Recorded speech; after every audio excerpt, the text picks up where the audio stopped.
तो दोस्तों स्वागत है आपका इस नई वीडियो में। तो आज हम दूसरी वीडियो लेकर आए हैं और इसमें हम देखेंगे प्रश्नावली 1.1 का क्वेश्चन नंबर 2।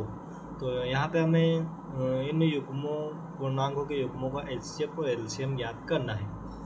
तो ये क्वेश्चन थोड़ा बड़ा है पर मैंने इसे शॉर्ट फॉर्म में लिखा है और आप बुक में देख सकते हैं, यही क्वेश्चन है। तो यहाँ पे हम देखते हैं 26 का सबसे पहले एलसीएम निकालेंगे फिर एचसीएफ निकालेंगे। और तो 26 तो 2 से गुना करेंगे 13 और 13 एकम 13। फिर हम निकालेंगे 91 का। फिर यहाँ पे लेंगे हम सबसे पहले 7 का।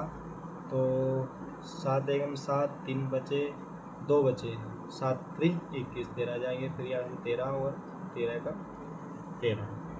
तो फिर एलसीएम निकालने के लिए हम लिखेंगे एलसीएम बराबर ये एक संख्या है, ये एक संख्या है, इन दोनों को लिखकर ये 2 है तो इन दोनों की जगह पे एक ही संख्या माननी होगी। 2 गुणा 7 गुणा 13 तो बराबर यहाँ पे आ जाएगा 182। और एचसीएफ के लिए हमें करना होगा एचसीएफ बराबर जो दोनों युग्मों के जो गुणनखंड है उन दोनों में जो सेम है, जो कॉमन है, वही हमारा एचसीएफ हो जाएगा। तो यहाँ पे भी 13 यहाँ पे भी 13 तो हमारा एचसीएफ हो जाएगा 13। और प्रश्न में दिया रखा है कि इन दोनों की जांच के लिए एचसीएफ गुणित एलसीएम बराबर दोनों गुणनफलों का, दोनों युग्मों का गुणनफल है। तो यहाँ पे हम जांच के लिए करते हैं एलसीएम गुणा एचसीएफ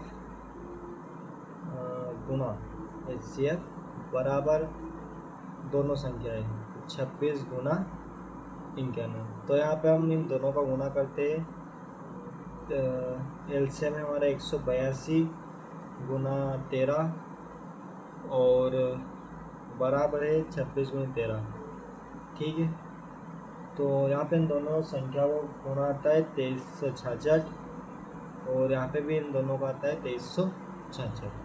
तो इसका मतलब यह है कि हमारा सवाल बिल्कुल सही है। ये क्वेश्चन का दूसरा सवाल देखते हैं। यहाँ पे हमें दो संख्या दी रखी है 510 और 92। तो यहाँ पे हम 510 का एल गुणनखंड करते हैं। तो सबसे पहले 2 से कराएंगे क्योंकि 0 है। तो 2 दूनी 4, 1 बचे 2 5 10, फिर 1 बचा 2 5 10। आपको इसका डबल करके देख लेना है, यदि 510 आता है तो आप सही कर रहे हैं। तो यहाँ पे हम देखते हैं 3 से जाएगा या नहीं जाएगा। तो 5 और 5 10, 10 और 2 12 होता है। 3 का गुणनखंड है। और यहाँ पे हम देख लेंगे 3 का देंगे।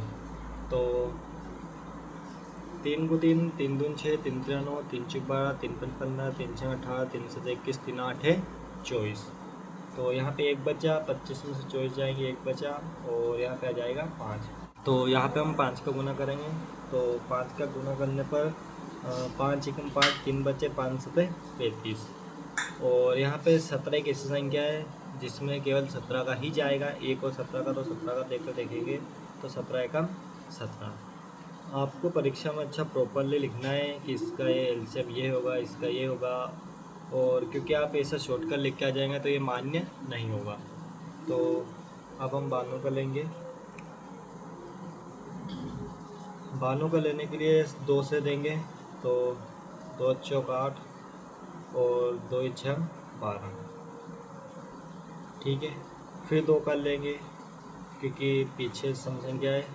2 दून 4, 2 3 6 और 23 एक ऐसी संख्या है जिसमें किसी का नहीं जाएगा। तो फिर 23 में 23 का ही दे देंगे। 23 एकम 23। तो यहाँ पे हम करेंगे एलसीएम। एलसीएम में आएगा यहाँ पे 2 एक ही बार है, यहाँ पे 2 बार है। तो यहाँ के 2 बार लिख के ले लेंगे, यहाँ का 1 बार, जो दोनों कॉमन हो जाएंगे। तो इसकी जगह पे 1 ही 2 लिखाएगा। तो 2 गुणा 2 गुणा यहाँ का फिर 3 गुणा 5 गुणा 17 गुणा फिर 23। तो इन तीनों का गुणनफल हो जाएगा 23,460। तो यहाँ पे हमारा एलसीएम हो जाएगा और एचसीएफ हमारा होगा एचसीएफ बराबर जो इन दोनों में कॉमन है। तो यहाँ पे मुझे 2 ही दिख रहा है तो यहाँ पे एचसीएफ हो जाएगा 2। तो इन दोनों की जांच के लिए हम इनका और इसका गुना करेंगे और जो पूर्णांक इन दोनों का गुना करेंगे। तो 23,460 गुणा 2 बराबर 510 गुना 92। तो यहाँ पे आ जाएगा इनका 46,920 बराबर 46,920।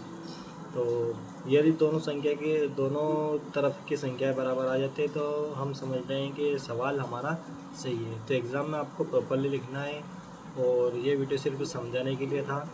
तो वीडियो अच्छी लगी तो वीडियो को लाइक एंड चैनल को सब्सक्राइब जरूर कर देना, और हमसे कुछ गलती हो तो गलतियों को माफ़ कर देना।